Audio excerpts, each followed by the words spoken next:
안녕하세요. 지병규 세무사입니다. 자, 지난 시간에 종합부동산세 양이 많아서 1편만 보고 나머지는 오늘 살펴보기로 했죠. 자, 2편 살펴보도록 하겠습니다. 자, 책자 77페이지입니다. 자, 조정 대상 지역의 지정 및 해제와 종합부동산세에 대해서 살펴보도록 하겠습니다. 조정 대상 지역 내 2주택자는 현재 중과세율 및 세부담 상환율 300%가 적용이 됩니다. 그럼 조정 대상 지역 내 2주택자인지를 어느 시점을 기준으로 판정을 하느냐 문제가 되겠죠. 판정 시점은 과세 기준일 현재로 판단합니다. 그러니까 6월 1일 현재로 판정하게 됩니다. 자, 예를 들어 볼게요. 2015년 2월 달에 서울시 강남구의 A주택을 취득했어요. 그리고 2017년 5월 달에 수원시 영통구의 B주택을 취득했습니다. 서울시는 2017년 9월 6일 조정대상지역으로 지정됐고요. 수원시 영통구는 2020년 올해죠. 2월 21일 조정대상지역으로 지정됐습니다. 그럼 2019년도 거, 작년 거 볼게요.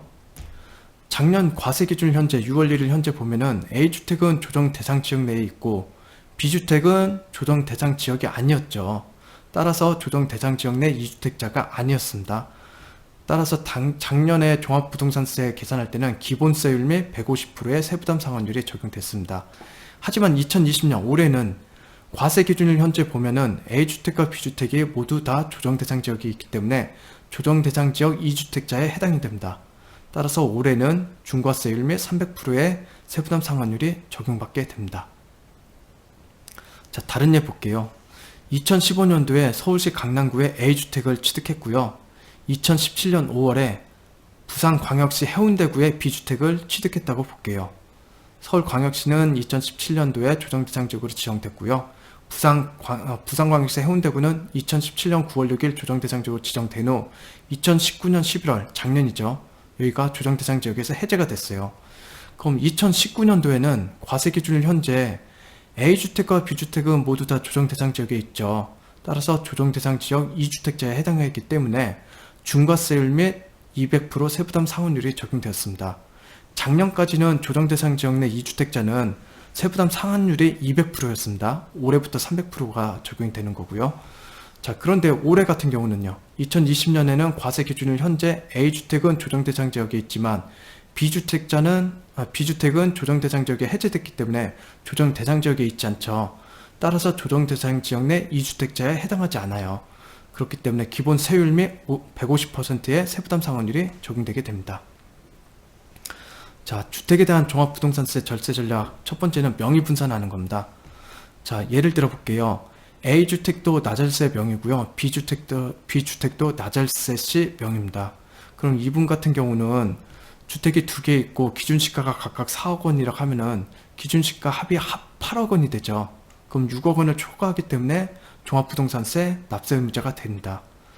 그러나 이 B주택을 법인 사업자를 만들어서 법인에게 이전하거나 아니면 처음부터 취득할 때 법인 명의로 취득했다고 한다면은 나절세 시 명의로 되어 있는 건 A주택밖에 없고 기준시가가 4억 원이기 때문에 6억 원을 초과하지 않죠. 그래서 납세 의무가 없고요. B주택은 법인 명의로 되어 있죠. 법인 명의로 기준시가가 4억 원이기 때문에 6억 원을 초과하지 않죠. 따라서 이 B주택도 납세 의무가 적용되지 않아서 종합부동산세가 과세되지 않습니다. 자, 두 번째는 주택임대사업자로 종합부동산세 합산 배제 받자는 겁니다. 주택임대사업자를 대서 종합부동산세 합산 배제 받자라는 겁니다. 자, 요건은 다음 요건을 모두 충족을 해야 돼요. 근데 기준 시점이 2018년 3월 31일 이전에 주택임대사업자를 등록했느냐 아니면 그 이후에 했느냐에 따라서 요건이 조금씩 달라진다. 자, 다른 것만 볼게요. 임대유형 볼게요. 임대유형. 2018년 3월 31일 이전에는 단기임대와 장기임대 모두 포함이 됐고요.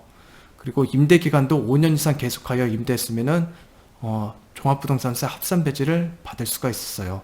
근데 2018년 4월 1일 이후에는 임대유형이 장기임대만 되고요.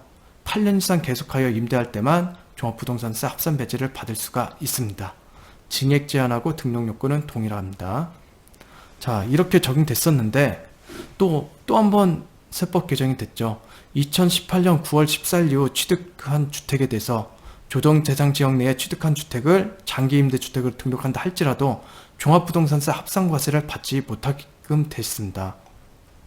그래서 현재도 조정 대상 지역에서 취득한 주택을 장기 임대 주택으로 등록한다 할지라도 종합부동산세를 합산 배제 받지 못하고 합산이 됩니다. 자, 요거는 한번 읽어보시고요. 현재로서 장기임대주택 등록했을 때 종합부동산세 합산 배지를 적용받을 수 있는 경우를 정리해 놓은 겁니다.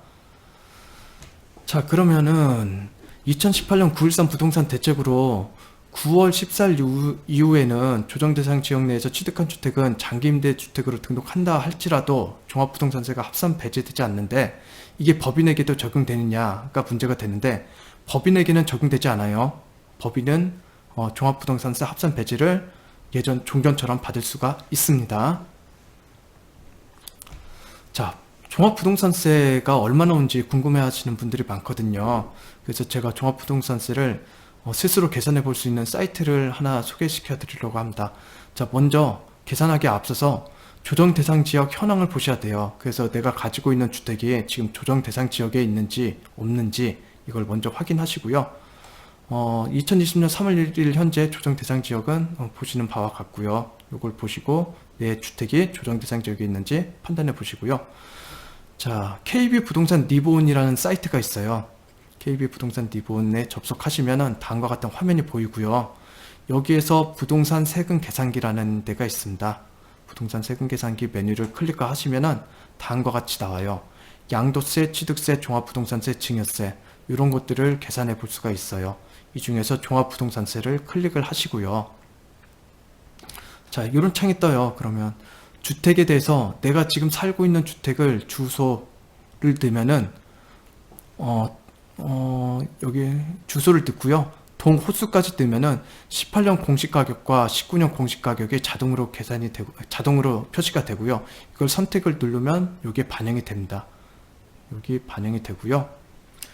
그리고 다른 메뉴에서 이 내가 주택을 가지고 있는 게 일반 지역에 있는지 아니면 조정 대상 지역에 있는지 또 소유 지분이 100%인지 아니면 50%인지 몇 프로인지 선택을 하실 수가 있고요.